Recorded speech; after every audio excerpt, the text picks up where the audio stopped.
Hi, everyone. Uh, okay. I might look a bit crappy because I've been sick the past few days. I think a lot of it has been stress. I might have actually picked up something at the conference too. Because, I mean, the nature of large events, right? And then chronic stress affects your immune system. So, actually, I wonder if that's mentioned on Wiki somewhere. I've read some interesting things about that. That's the nature of being a Wikipedia, and you're like, oh, I need to go see if the knowledge is on Wiki or not. um, but there's been a lot of updates in the past few days. One is that it's been confirmed that Littler Mendelsohn, I'm not sure if I'm saying that right, but they're on the payroll of the Wikimedia Foundation, specifically when it comes to because when you do legal filings, right, you have to say who's your representative. So we know that this is their representative. And the foundation could have been, paying them for much longer than that. I've talked with some people who kind of have experience in employment law and stuff like that.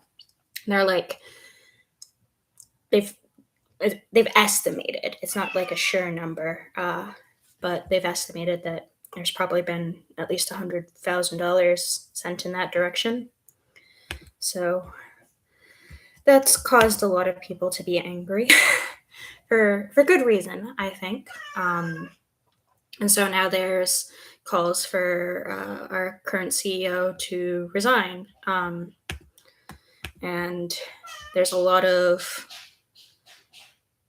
not anyone important responding. When this is kind of a pattern that happens whenever there's a big crisis on Wikipedia is you get some initial responses. Those responses get repeated as if that'll somehow change things by just saying the same thing again. And then people go silent. And then maybe they'll do a committee or something to listen to people, but then that committee's advice is ignored. There's lots of patterns there. But I hope that something happens. Yeah, because things can't really go on this way, and it's really a slap in the face and insulting, The article for the law firm has gotten expanded since it kind of happened, that everybody became aware of it. Yeah, like it's kind of like the number one law firm for union avoidance. A lot of money has been sent their way from Amazon. A lot of money has been sent their way from Starbucks. Like they're intense. Like one of the paragraphs that were recently added, let's see where it was. Somewhere on here it mentions, after Rhode Island banned captive audience meetings in 2025 by prohibiting employees from by prohibiting employers from retaliating against employees who declined to attend them, Littler claimed that the ban was likely unconstitutional and suggested its more risk-tolerant clients could continue to hold captive audience meetings in contravention of state law because of their tremendous value for union busting. So, yeah. Yeah, it really can't keep continuing. Yeah, and I mean, it's really disappointing that we have to kick up a fuss whenever something really horrible happens. And even then, a lot of the times, we're just ignored. Like, it's not that hard to not screw up on that level. And yet, I was talking with someone about this the other day, and we were kind of talking about how a lot of people at the high level, like, they're almost always from outside the movement. Like, you occasionally get some people in, like, middle management that have experience in the community, but, like, past that, when it gets to, like, the C-suite, it's been a while since we had anyone that, actually had that background. And I feel like that influences how much the slow corporate crawl we've experienced, less transparency, more focus on metrics, all these bad things. Then there's the whole issue with how the board is set up. But yeah. So I think the main thing I was going to try and talk about was how Wikimania went. Because I tried to do a live stream on that earlier and like a few days ago, and then I ended up unlisting it because just a lot of things were going on. My cat was misbehaving. My Wi-Fi kind of ended up stop. My Wi-Fi just was like, no, I don't want to work today. Yeah. If you hear random noises in the background, I think someone's building furniture, but I think that's more easily ignorable than other things. But so day one of the conference wasn't really day one. There was the pre-conference, and I attended that. I was signed up for the Users with Extended Rights conference. And I didn't actually end up staying for it that much. I actually ended up ditching it for another conference. But because what happened was that they kind of had a bunch of like mini pre-conferences going around in different rooms. So I decided to join one of the other rooms about an hour into the Users with Extended Rights one. But with that, within that hour, Bernadette gave a speech. The disconnect between her words and her actions bothered me enough for me to like silently cry a little. And this was before the union busting law firm revelation. I feel like part of the reason the backlash is so intense is because she said a lot of things at Wikimania that in retrospect are just outright lies. And people do not like being lied to their faces for obvious reasons. But her speech that specific day was mostly just, like, she didn't bring up any of the things people were upset about. She did some standard platitudes. She talked about our listening tour. She brought me up by name as an example of someone she's listened to. It's just all very disappointing because I was cautiously optimistic that, she might actually be different. I was the very first volunteer to reach out to her through email. And I had a bad experience with Mariana shortly before, her resignation. So I feel like there was a part of me that was hopeful that, like, it's like, oh, I don't have that history with you. Maybe you'll get it if I just explain it the right way. And so much of how I used to perceive the foundation was just, oh, if I say the right things, things will change. And after a certain point, you realize, oh, it's not a matter of no one is saying these things. Lots of people have been saying these things for years. They just don't care. They make a big deal out of performative listening, I guess is what I'd call it, because you get the numbers. Like Mariana did a listening tour too, and you could tell that in Bernadette's speech, her main focus was that she listened to more people than Mariana did. Like the number itself was higher, but in terms of her approach, not in touch with community values at all. The past few months have been rough. And, I'm not sure how much of this is specifically her decision. I think that some of the blame might be, you know, at other levels of the executive team. But when it comes to a job like CEO, you're getting paid like $500,000. I feel like the bare minimum expectation should be, at the very least, don't catastrophically, you know, ruin everything. And we're like 6 months in, and everything has been catastrophically ruined in a lot of ways. So, yeah.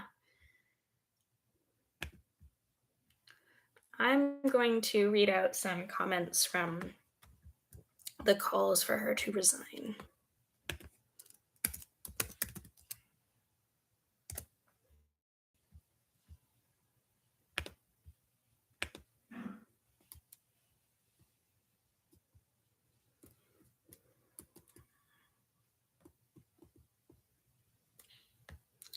Okay, so the person who led this, Soam Data, I was very surprised to see that they were the one leading the call for her resignation, because he defends them like all the time, and obviously people have different views on different things. And I feel like there's sort of like this trajectory of a lot of people kind of start out wanting to believe the best and think of the most innocent explanation they can come up with for why this bad decision was made.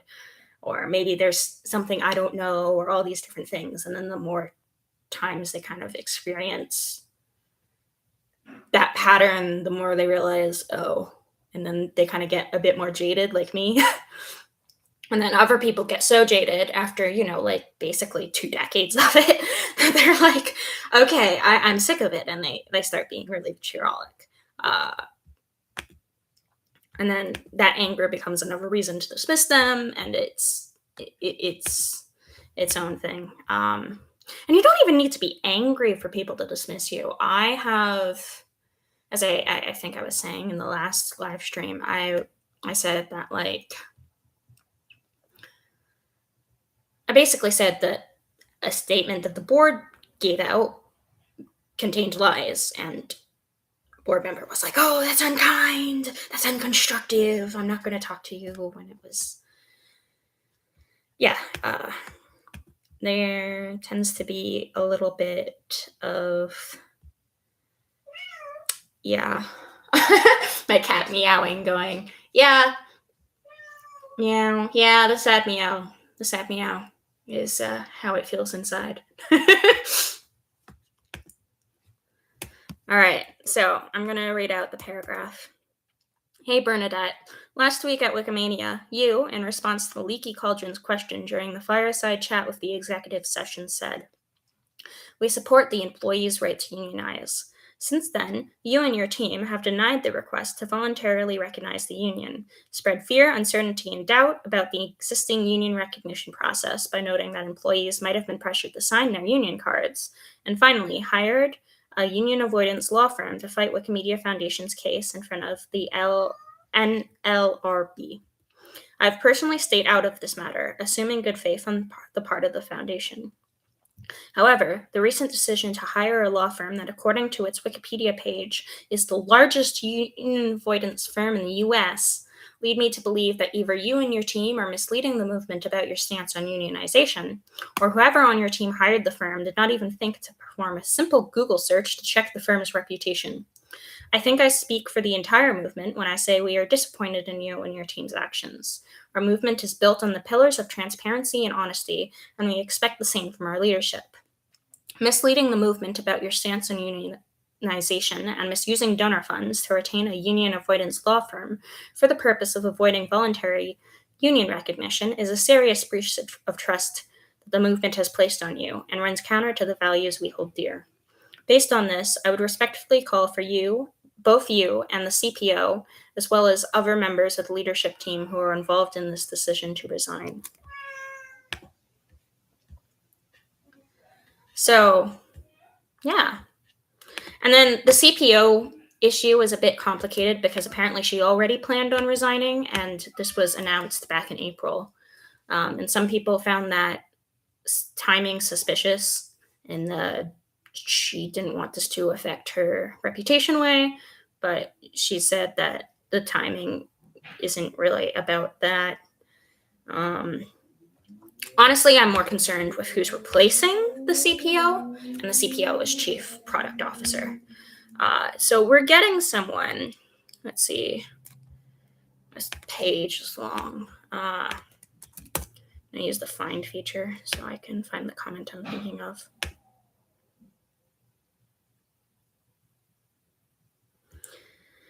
So, initial comment. We now have the announcement that CPO decided to leave in April. This comes 1 month after the foundation started to push its anti-union messages, about a month before the announcements to lay off forced the department of various union supporters organized, such as Brick Fiber and people in the contact team. I do not believe this is a coincidence. As a CPO, you would become uncomfortable if your name became associated with the US's most notorious union busting firm. These layoffs were more than a coincidence and instead skirted or broke the law. That would be the perfect moment to leave. And then they said, like the actual CPO responded to this, I want to make sure this doesn't spread further. This is incorrect. It's not at all the reason I chose to leave. I told Wikimedia Foundation staff in April, and the transition plan was in the works for quite some time before then.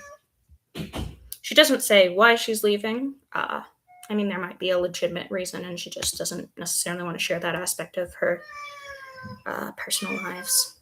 Yeah, it is Chief People Officer. Yeah.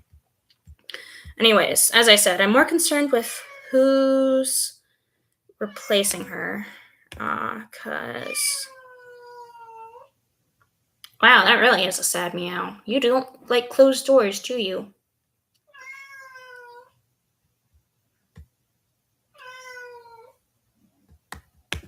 Okay, I'm gonna go and fix that for him.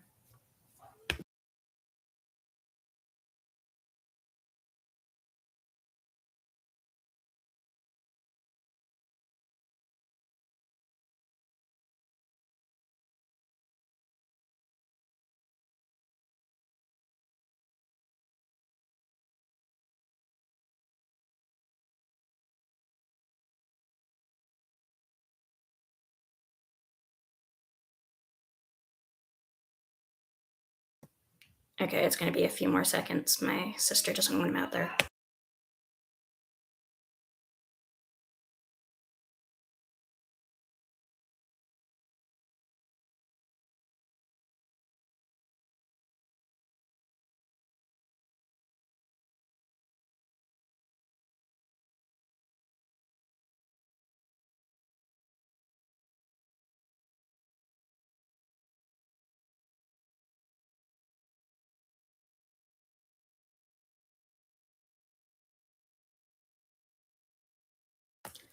My solution was to bribe him with cat treats.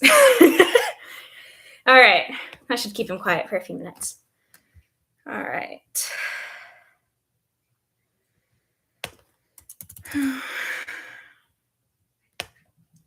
So I'm thinking the comment about the CPO, the Chief People Officer, that I'm thinking of isn't actually on Bernadette's top page. It might have been on Jimmy's instead.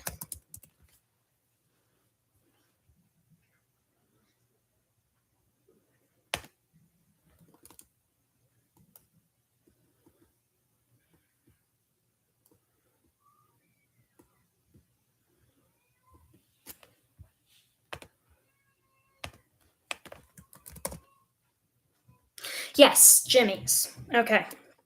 So,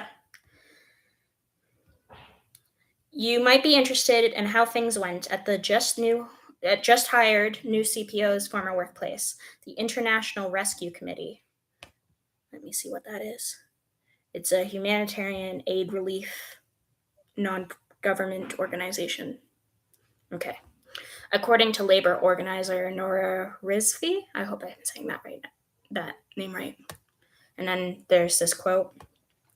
Even before our first bargaining session in February 2024, when we gave our notice that we wanted to unionize in Dallas, They had like 15 plus meetings to dissuade us from creating the union. We had multiple higher ups from New York, HQ, come to Dallas, talk to us about what a union is. Very like, this is what a union is. Are you sure you want that? Or, this is what IRC is going to do. We're in the process of doing this. So, you don't really need a union. Honestly, I'm so proud of our Dallas office because we sat in those meetings that were also required meetings. We sat in those meetings and we talked back and we're like, you will not tell us that this is what a union is, like repeatedly. And then that's the end of that quote. And then the Wikipedian goes on to say, to be clear, I have no idea how much the new CPO, Rena Coccolari, was involved in any of that, but she was in her 4th year as the head of people and culture at the time that Rizvi mentions. And while the IRC did eventually recognize the union, that came 4 months after she left, if I'm reading her LinkedIn right. So I don't think it's unreasonable to ask for a commitment from the Wikimedia Foundation that they don't intend to do anything like her exec team did there. And then a reply to that was, thanks for that info. If there was any doubt, though, that we now know that at the time I asked those questions, the Wikimedia Foundation had already engaged in those very tactics. And then links an email on February 27th, and the captive audience meeting held at the same time. And I now believe the firm Littler was hired before then, since these actions are straight out of their playbook. And that's just what I found out about yesterday. I'm guessing that is the tip of the iceberg and there's more. No wonder nobody answered my question. Jimbo couldn't promise that the Wikimedia Foundation wouldn't do what it was already doing. Since that email was sent by the outgoing CPO, I assume that is unrelated to her departure announced in April. I wonder if union response experience was a relevant factor in this hiring decision, i.e., did they hire Coccolari because of her union experience at her prior employer? My guess is yes. I'm wondering whether the same thing is true for the CEO hire as well. The Wikimedia Foundation obviously knew they'd have a union fight on their hands before February, possibly even last year. And then a reply to that. Since you mentioned CEO hire, quiz question. How many of Hillary Clinton's former travel directors have taken on influential positions in the Wikimedia movement? Answer, 2. Bernadette Meehan, the current CEO, and Whitney Williams, who oversaw the 2017 Wikimedia movement strategy process. I always preferred Sanders.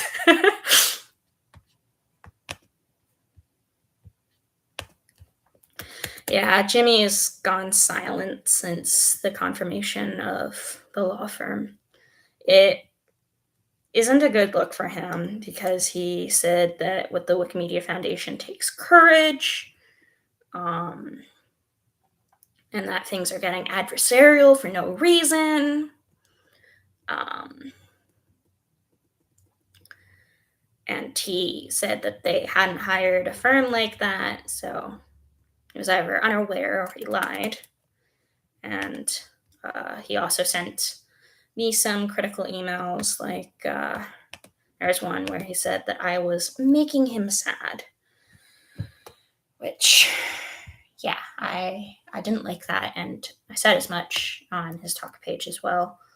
It got a little bit more. I included a shame on you in a later comment because I was pissed off. I mean,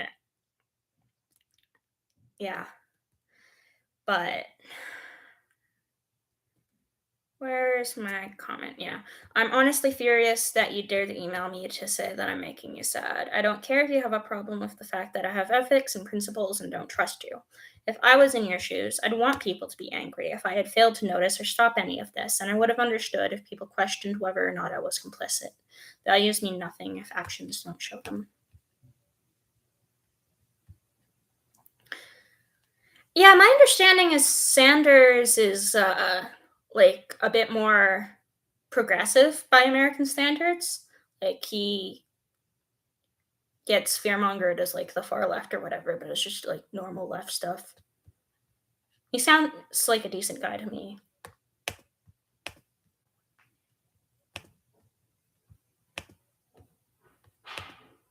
I briefly, like, when I think of Bernie Sanders, I mostly think of like this meme I came across once that involved something with his mittens. Oh my gosh. There's an article about it. It's called Bernie Sanders Mittens Meme.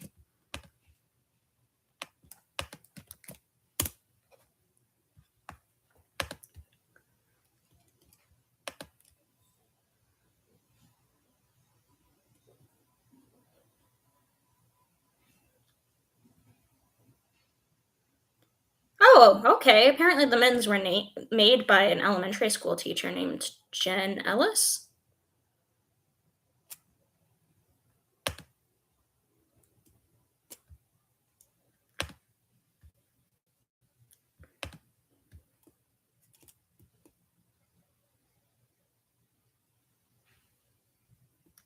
Knitting writer Kate Afferly welcomed the interest in mittens. So there's a knitting writer that wrote about this, but it doesn't explicitly say that the mittens were knitted. This bothers me as a knitter. What's LPC stand for? I'm guessing liberals?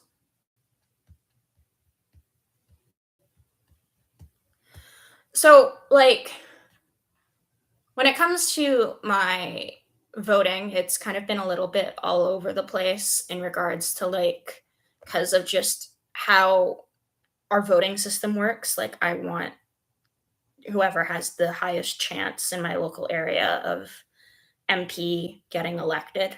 So sometimes that means I voted liberal, and sometimes that means I voted NDP. Yeah. Uh, I have, I guess, a preference for NDP somewhat, but like in general, my true preference is actually the Greens. It's just, it's very hard for them to establish a footing.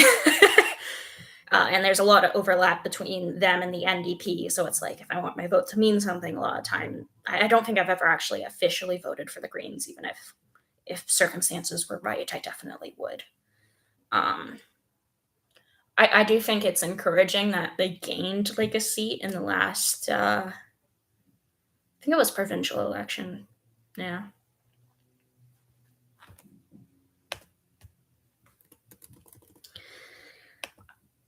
I think it's good to have multiple parties, but one of the disadvantages to that is when you have like a first past the post voting system. If you have like 30% voting conservative, 20% voting liberal, and then 20% voting NDP, the conservative guy gets in.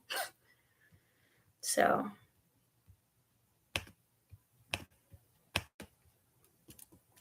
I guess what I'm saying is I kind of wish there was more conservative parties because it would split people's votes more. um,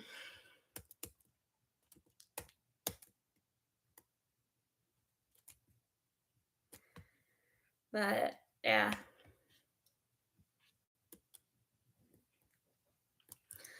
I will say Canadian conservatives are interesting in the sense of sometimes they do things that would be like a death sentence for an American conservative's career. Like, it is currently against any conservative politician, like, it's like against the party stance for anyone to be able to talk about like abortion or anything, which I'm pretty sure there isn't that blanket prohibition for American Republicans. If anything, it goes the other way of they want their politicians to be talking about their stance on abortion. Um, I remember the one time I was intrigued in that I once saw a conservative candidate advocating for like a transit credit and stuff. It was like the only position of his that I was like, oh, that kind of actually sounds like a good idea. Like, definitely not a reason I would vote for him ever, but like, it was like, there are some differences. We do have maple megas, uh, and they're more extreme. Um, but yeah, and then there's a lot of interesting things about Ontario politics specifically. We have a progressive conservative party, but the guy in charge of that, the premier right now, is sort of like scandal after scandal. He does a lot of things that basically make his rich friends a lot of money and screws over a lot of average people. Um, a lot of really questionable decisions, a lot of focus on privatization of public services. His government got rid of rent control, but like not entirely. It's in this weird middle ground where it's like, if you live in a building that has been, yeah, took forward, yes. But the rent control thing is especially weird because I think it's because, he's not there. There's MPs of other parties. It was probably some weird compromise thing. But the gist is that if your building has like been occupied in like up like before 2018, you get rent control. And then if you live in a building that was built after 2018, your landlord can just decide to charge you whatever they want after your first year of rent. It's really weird, and I don't feel like there's a big public awareness of it until someone gets screwed in a new construction building, and they're like, "What?" But yeah, the supposed idea behind that was that it would encourage new developments, but yeah, it hasn't really. Yeah. Anyways, because I'm starting to get a bit off topic, I think I'm gonna just end it here, especially because my computer is close to dying. But there is more that I plan to say, hopefully, this week, because there's that leaked email. There's more interesting quotes from Bernadette's talk page I'd like to talk about. There's her response that basically just repeats her initial statement. There's a lot. So see y'all in a few days. Or maybe tomorrow if I'm up for it. I doubt it because I'm going through some pretty intense legal stuff on my own, and it tends to make me super sick and stressed out. So probably won't be up for it, but maybe I will. We'll see. Bye.